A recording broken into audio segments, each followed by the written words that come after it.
Let's discuss noun. आज noun को discuss कर लेंगे. We will talk about noun, its types, its cases, nominalization, noun phrase structure, syntactic movement of noun and semantic role of noun. हम इन सारी चीज़ों को आज डिटेल में इन पे बात करेंगे. First, try to understand what is noun. Noun, words that name people, place, thing, ideas or opinion. दुनिया में जितनी चीज़ों के नाम हैं, जिन चीज़ों को नाम देने के लिए जो वर्ड्स हम यूज़ करते हैं उसको हम नाउन कहते हैं. For example Ahmad, Peshawar, pen, success, ये सारे क्या हैं? नेम्स हैं. तो simply nouns are naming words. Noun को हम नेमिंग वर्ड्स देते हैं जो चीज़ों को नाम देने के लिए हम यूज़ करते हैं. Clear? Now let's discuss its types. इसके टाइप्स को डिस्कस करते हैं. First type is proper noun. Proper noun किसे कहते हैं? Proper nouns are used for specific things, specific people. For example Ali है. अली एक प्रॉपर नाउन है. प्रॉपर नाउन इसलिए है कि ये एक स्पेसिफिक बंदे का क्या है? नाम है. और सारे प्रॉपर नाउन्स को हम कैपिटल लेटर से लिखेंगे. फर्स्ट लेटर इनका कैपिटल होगा. फॉर एग्जाम्पल यहाँ पे अली में A capital, T capital, D also capital. The second is about common noun. Common nouns क्या होते हैं? They are not specific, they are general names. ये जनरल नेम्स होते हैं. फॉर एग्जाम्पल यहाँ पे boy, city and pen. Ali specific था इसलिए इसको कैपिटल लेटर में लिखते हैं और ये प्रॉपर नाउन में आता है. और बॉय, सिंपली बॉय हम बोलेंगे तो ये कॉमन नाउन के अंदर आता है. The third one is abstract noun. तीसरा एब्स्ट्रैक्ट नाउन है. Abstract nouns are intangible. इनको हम देख भी नहीं सकते, फील कर सकते हैं, सिर्फ देख नहीं सकते, उनका कोई फिजिकल शेप नहीं होता है, तो उनको हम एब्स्ट्रैक्ट नाउन कहते हैं. फॉर एग्जाम्पल फ्रीडम, आज़ादी, इसको हम देख भी नहीं सकते, उसका कोई फिजिकल शेप भी नहीं होता है. नेक्स्ट इज सक्सेस, कामयाबी. ये भी हमारे पास एब्स्ट्रैक्ट नाउन है क्योंकि इसको भी हम सिर्फ फील कर सकते हैं, उसके बारे में सोच सकते हैं. Right? The next is concrete noun. Concrete noun is the opposite of abstract noun. For example pen. Pen एक कंक्रीट नाउन है, इसका फिजिकल शेप है. एब्स्ट्रैक्ट नाउन का फिजिकल शेप नहीं होता है, कंक्रीट नाउन का फिजिकल शेप होता है. टेबल है, शू है, ये सारे हमारे कंक्रीट नाउन के अंदर आते हैं जिनका फिजिकल शेप होता है, जिनको हम देख भी सकते हैं, उनको हम टच भी कर सकते हैं. Next is count noun and uncount noun. Accountable noun, uncountable noun. Right? Count nouns क्या होते हैं? जिनको हम काउंट कर सकते हैं and we can make plural of them. उनका प्लूरल बना सकते हैं, 1 2 3. फॉर एग्जांपल यहाँ पे मार्कर है, 1 marker, 2 marker, we can make plural of them. The next is chair. Chair count noun है. 1 चेयर, 2 चेयर, 3 चेयर हम बोल सकते हैं. Clear? Next is uncount noun. Uncount noun को हम काउंट नहीं कर सकते, उनकी गिनती नहीं कर सकते. मोस्टली लिक्विड चीजों के लिए यूज करते हैं हम. फॉर एग्जांपल यहाँ पे वाटर है, लिक्विड है, उसको हम गिन नहीं सकते. राइट? शुगर है हमारे पास, जिनकी हम गिनती नहीं कर सकते. हेयर है हमारे पास, इनकी भी हम गिनती नहीं कर सकते. Clear? So this was about count noun and uncount noun. Now let's discuss collective noun. Collective noun हमारे पास क्या होता है? Its group of something. ये ग्रुप होता है, चीजों को मिला के इकट्ठा करके उस ग्रुप को जब नाम देते हैं उसको हम कलेक्टिव नाउन कहते हैं. The next is compound noun. Compound noun हमारे पास क्या होता है? जब 2 या 2 से ज्यादा नाउन को मिला के हम एक नाम देते हैं तो उस वक्त हम उसको कंपाउंड नाउन कहते हैं. For example ice and cream, कुल मिला के आइसक्रीम. आइसक्रीम में 2 नेम्स हैं. Really? The next is classroom. Class 1 noun and room another noun. तो ये 2 मिल के हमारे पास कंपाउंड नाउन बनाते हैं. Compound noun means when we join two or 3 nouns together, they are called compound nouns. The last one is material noun.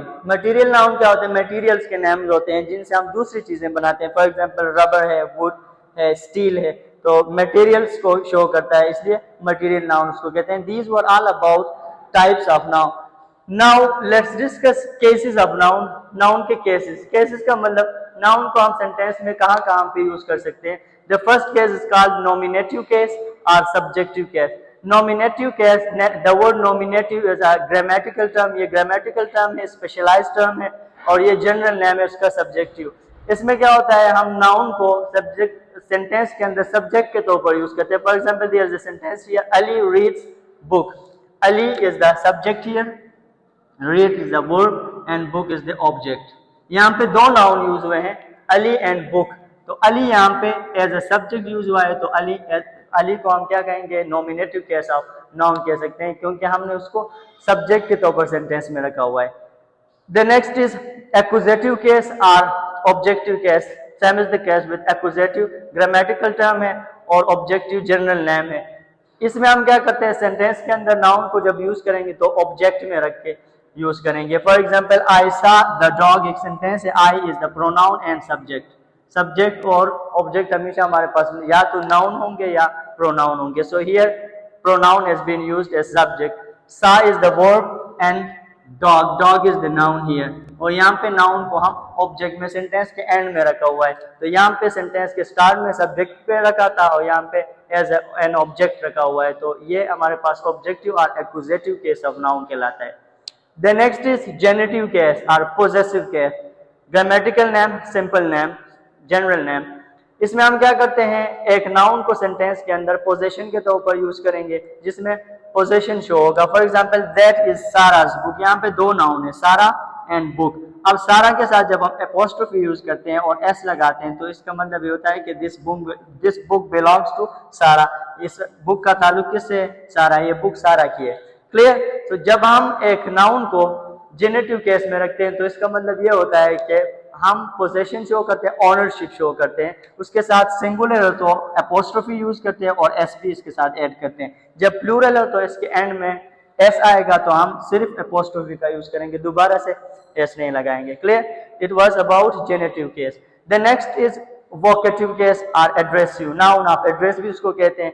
Vocative में case में क्या करते हैं हम, यहाँ पे ना सब्जेक्ट का काम करता है, ना ऑब्जेक्ट का काम करता है और ना ही पोजीशन का काम करता है noun.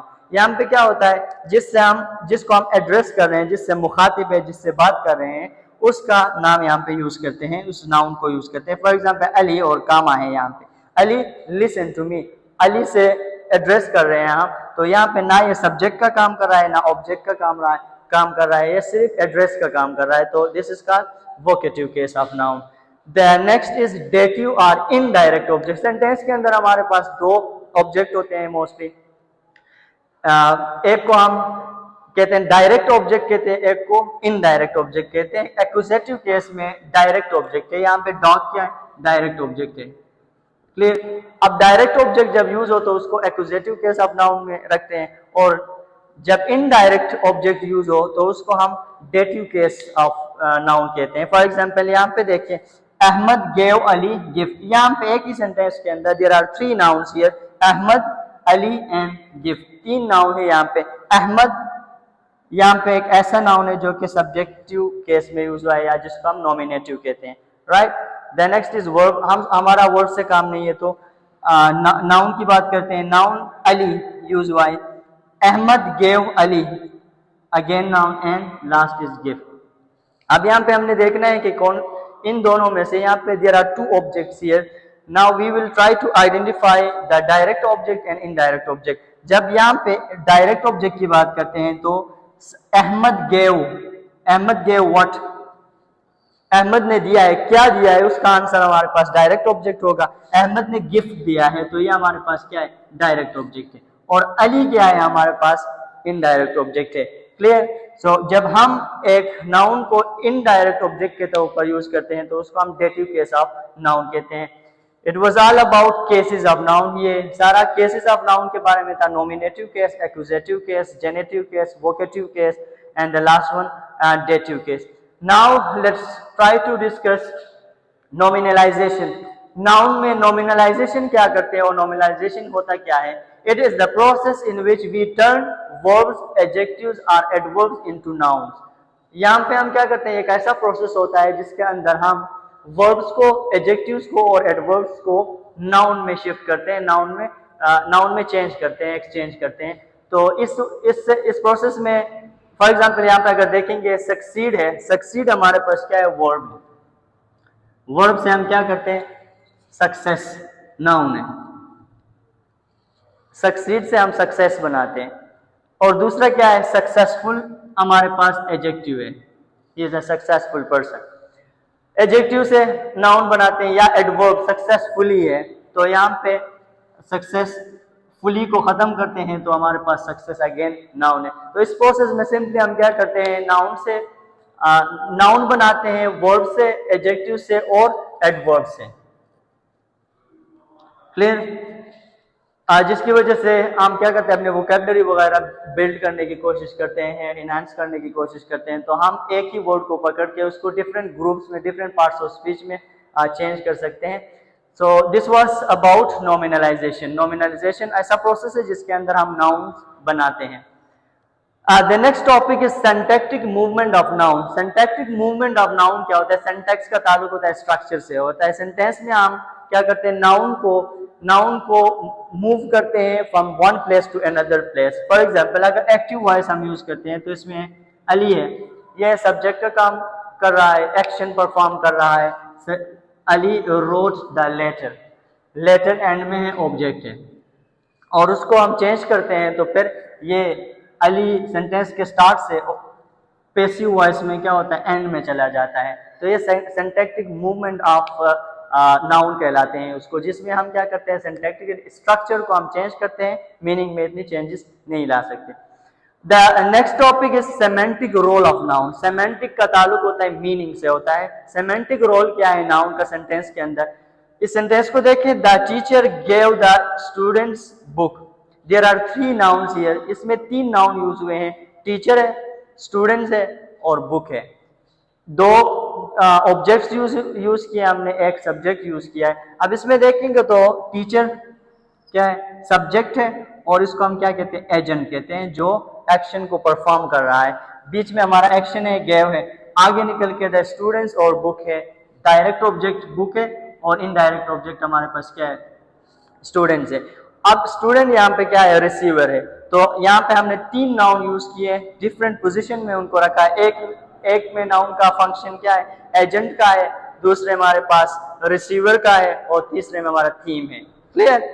The last topic is about noun phrase structure or the structure of noun phrase. Noun phrase जब हम बनाते हैं तो हम कैसे बनाते हैं, उसका स्ट्रक्चर कैसे होता है। मोस्टली क्या होता है, डिटर्मिनेंट को स्टार्ट में लगाते हैं, प्लस मॉडिफायर इसके साथ लगाते हैं, और बीच में हमारा हेड नाउन आता है जो कि डॉग है, हेड नाउन आता है, और उसके बाद लास्ट में पोस्ट मॉडिफायर। ये प्री मॉडिफायर है, आपके हेड के नाउन से पहले आता है, और पोस्ट मॉडिफायर बाद में आता है। तो इन द गार्डन, तो ये the big dog in the garden, ये कुल मिला के हमारे पास क्या है, नाउन फ्रेज है, जिसका स्ट्रक्चर ये सबसे पहले हमने डिटर्मिनर द को हम डिटर्मिनर कहते हैं इंग्लिश ग्रामर में, द को यूज किया है। उसके बाद मॉडिफायर है जो मॉडिफाई कर रहा है आगे हमारे हेड नाउन को, तो वो क्या है, बिग है। और इसके बाद नेक्स्ट पोस्ट मॉडिफायर, मजीद मॉडिफाई कर रहा है जो कि इसके बाद है, इसलिए इसको पोस्ट मॉडिफायर कहते हैं। In the garden, the big dog in the garden, here is the phrase. So it was all about noun. आज का टॉपिक नाउन था, उसके बारे में हमने डिस्कस किया। First we discuss noun, then its types, then cases, nominalization, noun phrase structure, a syntactic movement of noun and semantic role of noun.